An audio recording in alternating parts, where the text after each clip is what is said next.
We are your home theater and AV questions answered. This is AVRant.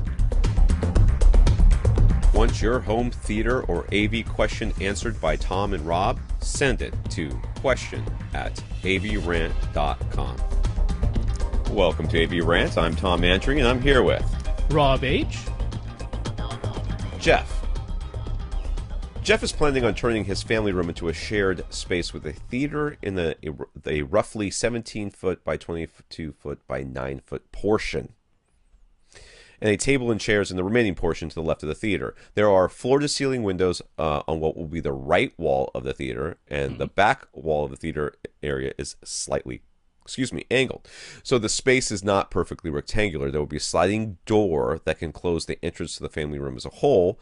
So while the theater area will be open on the left side, it isn't completely open to the rest of the house. The existing construction of the room is cinder block and concrete behind insulated drywall with hardwood floors. He can put shades over the windows, but he will not have full light control.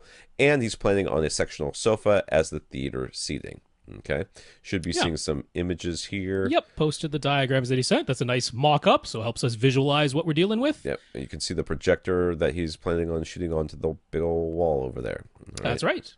So anyways, he'd like some help with the overall design. He's initially thinking that he'd like to wall mount a 75-inch LCD on the front wall with a motorized acoustically transparent projection screen that can roll down in front of the LCD for movies at night. Do we agree with this idea? So I guess the sectional couch is going to go like on the back wall? Well, this is the question, because there is that projector shown in the mock-up, and he's got that right against the back wall. Yeah.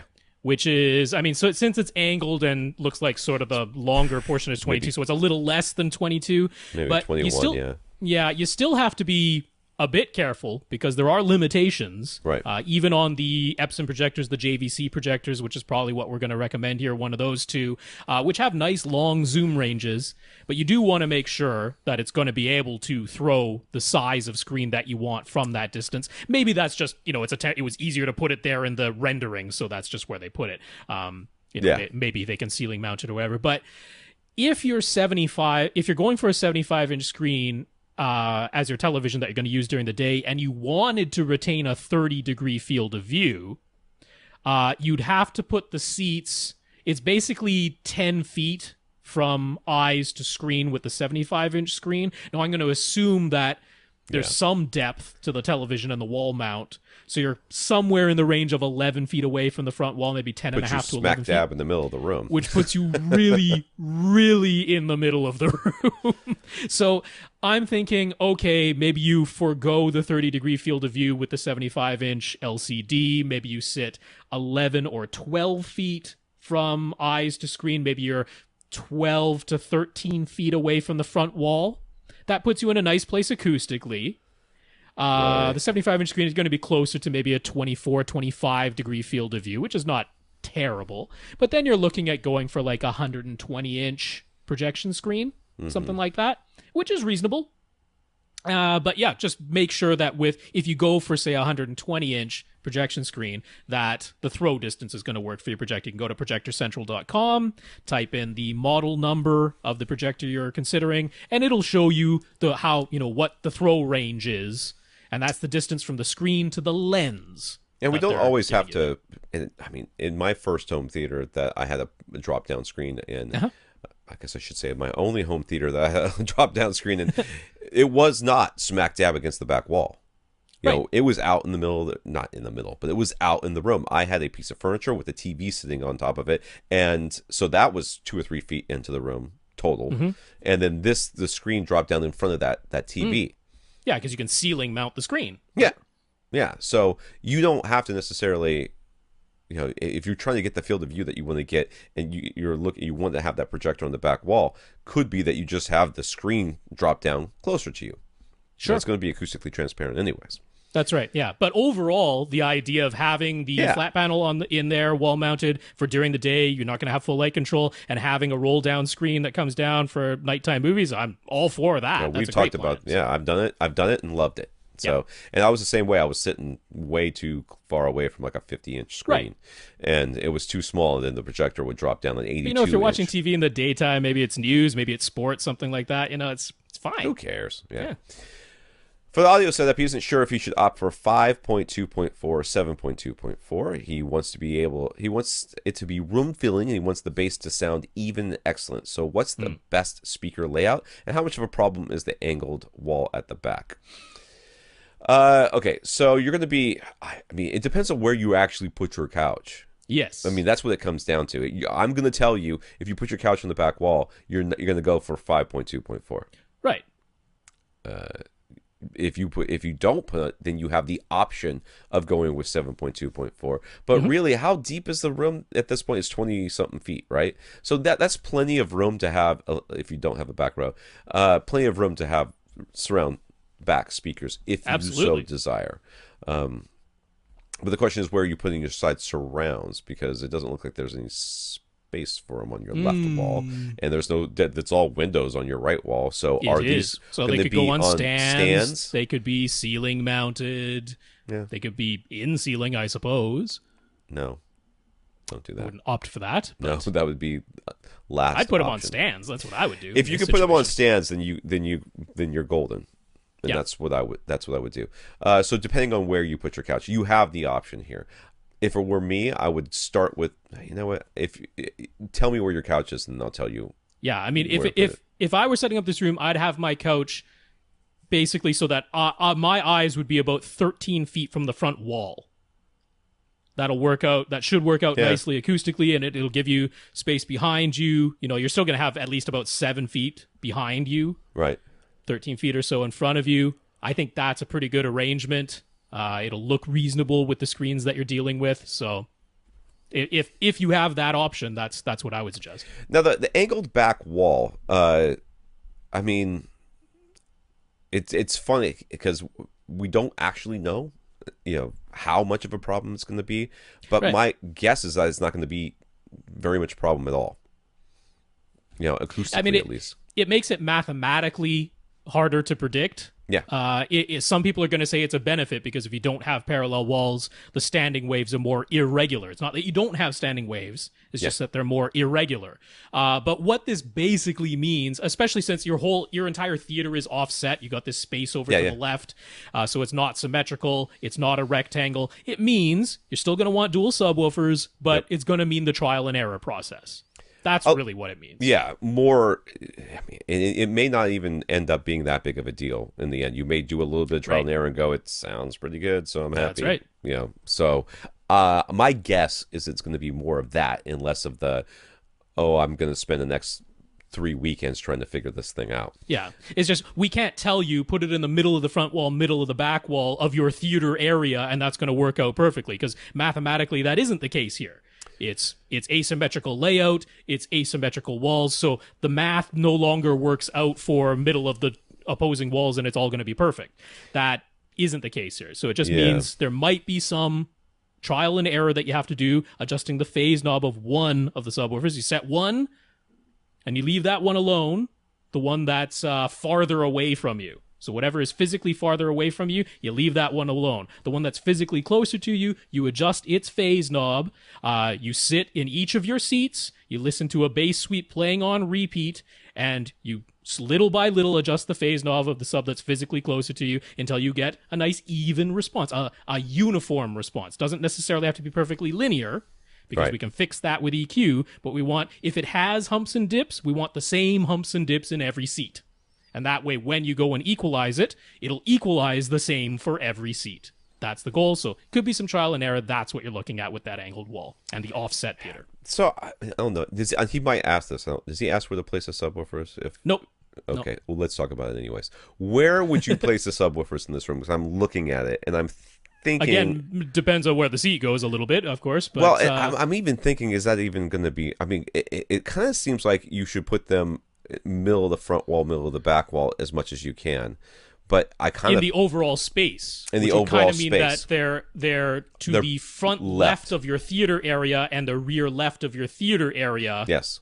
and to the right-hand side of where the table and chairs are going to go in that extra section that's over to the So left it there. looks like it's kind of cut out. Is that kind of, where that little cutout is right there? Like you put one sort I'm of not exactly there. sure what's happening there. Yeah, it's sort of where Potential, but the one thing sort is of there and put one like across from it if you can. But that's almost going to be where your front left speaker is going to be anyways. Yeah. So it's going to be kind of weird. But I mean, if it turns out that you've already said, okay, I'm going to put one more towards the front right of the theater and the other one somewhere on the back wall, it's like, that's okay. You're just Right. going to have to play with the phase knob of one You of them. definitely are if you do that, for sure. You definitely have to do more of that.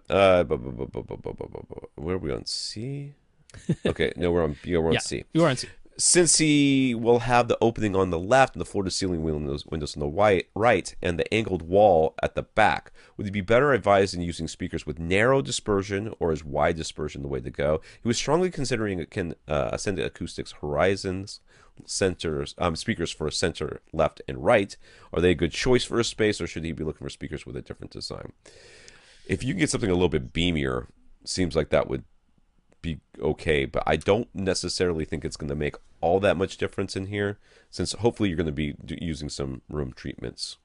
Yeah, there's the two different schools of thought, right? Yeah. Because the one school of thought is try to get the sound to be the highest ratio of direct sound to reflected sound that you can. In other words, try to get louder direct sound versus reflected sound. So that's the school of thought that would point you more towards more directional, more beamy speakers, like Tom just said, things that have narrower dispersion that you can aim more focus-like at your seat. That's that one school of thought, more direct sound versus reflected sound. The other school of thought is you're still gonna have reflections, especially in a highly reflective room like this one. So if you're gonna have reflections anyway, and if those reflections are significantly different from the direct sound, that clues your brain in that something isn't quite right here. So the second school of thought is you're going to have reflections anyway. Let's try to make those reflections as similar to the direct sound as we can. That might smear the sound a little bit in the time domain, but it's going to keep everything sounding neutral and the way it's supposed to sound timbre-wise. So it's a little bit of a tough call.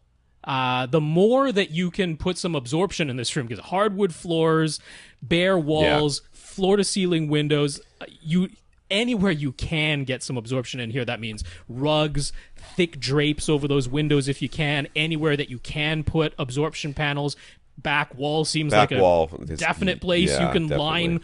Maybe floor to ceiling with as thick absorption panels as you can get in there, because you don't have that many places. It could be the ceiling, right? Where your Atmos speakers aren't, it could be the ceiling. So yeah, wherever you can put absorption, that will help you. But let's suppose you just can't put a ton of absorption in here for some reason. It's a really tough call. Yeah. It's a really tough call. I've tried both, and the issue I have with going with the very directional speakers is that if you, the viewer, moves at all while you're watching, you notice the change in sound. It happens. If you stay very, very still, it can sound good. But if you tend to move around at all, it breaks up. You get the ones that are wider dispersion. You maybe get a little bit of that smearing in the time. Believe me, it doesn't sound bad at all. Your brain filters that fantastically well. Right. Does a really, really good job of it. It's by comparison. If you went in there with a microphone and you recorded the sound in a more reflective room with wide dispersion speakers, and then you went into one that's well treated, you go, oh, there's clearly some smearing going on if you heard them A-B, those two recordings compared to each other. But your brain does a really, really good job of filtering it. So, yeah, I can't even really say. They have pluses and minuses for both of them. Hopefully the description I gave, you might say, I know the type of person I am. Right. And maybe that'll help in that regard. If at all possible, you want to try to treat that front wall of your theater area and that back wall as much as you can. If at all possible, you can get yourself a panel that you can use, that you can move into place on a stand for your front right speaker, so that it's not directly reflecting into that window. Yeah. Okay. If you can do those things, yeah, because like Gig has both stands for the regular panels and just freestanding panels. Yeah. That just And a stand on their rug, own. like Rob said, a rug, and anything else you can do as well. But if you can treat the front wall and the back wall, that would make a big difference, I think. Yep. Your left Yep. speaker's going to be firing into the void over there. It's not a big void, but it is going to bounce around over there, and you're not going to really be able to do much about that. But the front right speaker is going to sound significantly different because of that very quick, very probably strong reflection you're going to get off that window. Yeah. So if you can just get a panel that you can move into place when it's time to really pay attention to the theater, then that would probably be good for you. So Yeah, think about that. my personal preference is for the wider dispersion, because I don't like having to sit very, very still to get the pinpoint laser-like sound coming at me. It's not my bag. But that's me. I know that about myself, so that's okay. I think that if he treats the front wall, back wall, and gets that one panel over there, I think it's going to be 6 of one, half and lives in another. It's not going to make any difference. Yeah, once you start getting more absorption in there, it helps ameliorate the problems. Actually, kind of both, to be honest. Yeah. So it's always a good idea if you can. So he says, any other thoughts on laying out this theater area? He just wants to optimize his setup space, so he's open to whatever ideas would deliver the best results. Well, we've given you a lot of ideas already. Yeah, we talked about the projector placement, seating placement, subwoofer placement, so that's a lot of stuff. I don't really... I think what you're doing is just fine. I mean, you could flip the entire area so that the screen, plops down in front of the windows if you really wanted to. Oh, I see. That would make it easier for you to have side surrounds and all of that. But then you got put speakers in front of your windows. I mean, I don't know. Having the flat panel there might be a I did that non-starter. I did that in Jacksonville for a while. We had we got rid of the TV, and then we got some blackout drapes. And then there was just a couple speakers kind of like off the side of our window, and it just looked like there was a piece of furniture there which had a lot of my home theater gear in it. It just kind of looked like there's this piece of furniture there and a couple of couches, and you could sit down and talk and stuff. And then when you want the watch TV, you close the drapes and you drop the screen. Everybody's like, "Whoa!" We didn't have complete light control in there either. Right. Now we didn't have as many windows as you did either. So that's a lot of windows. That's there. a lot of and windows. And he was saying shades is the plan. That didn't sound like super thick drapes. No, you got to have better than shades. It'd be nice if you had drapes, man. Yeah. It'd be really nice. I'm not a huge fan of drapes myself, but blackout drapes are not expensive, and it's more about just the second layer of lining, really. Yeah, that's all. It's just you can. They're just aesthetically not very nice. I'm gonna be honest with you. It very quickly starts feeling like Phantom of the Opera in there. You're like, "Wow, what is with those drapes, dude?" No, don't worry about it. Dramatic.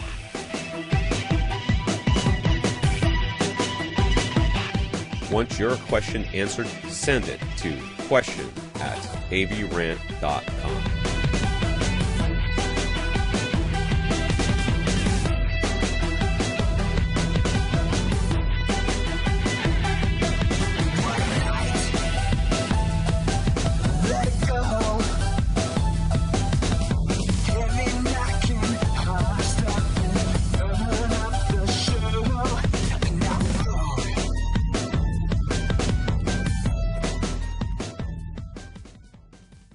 This is AVRant.